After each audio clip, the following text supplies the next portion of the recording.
Tonight at 5, Indiana Governor Mitch Daniels will become the next president of Purdue. Good evening to you. I'm Erica Fly. And I'm Todd Connor. We've learned the university's Board of Trustees will meet Thursday morning to approve the appointment. Our TV6 reporter Norman Cox has been working this story all day and joins us live in the newsroom with reaction. Norman. Well, lots of people wanted Mitch Daniels to become president when he leaves the governor's office next January. Well, he will, but it will be president of Purdue, not the United States. Purdue officials won't say anything about their decision, but knowledgeable sources close to the school confirm that Mitch Daniels will replace outgoing President France Cordova when he leaves office in January.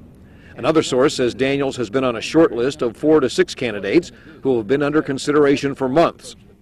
An admirer who didn't want to be quoted says Daniels has almost everything a school could want in its president.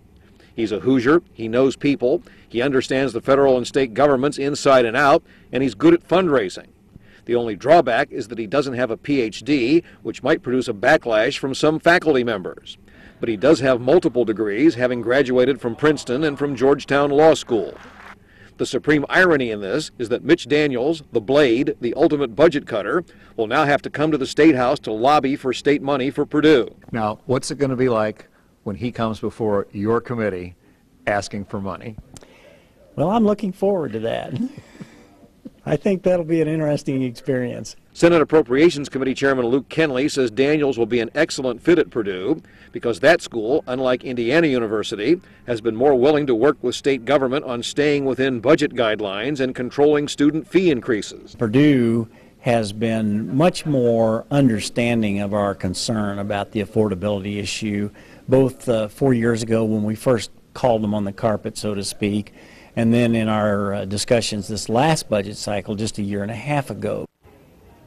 The big question in all this is the timing. Cordova had planned to leave this summer, but Lieutenant Governor Becky Skillman said today that Daniels plans to remain in office until his term ends in January. So either Cordova stays a bit longer or there may be an interim president. Todd? So something has to be done. What else is on people's minds, Norman?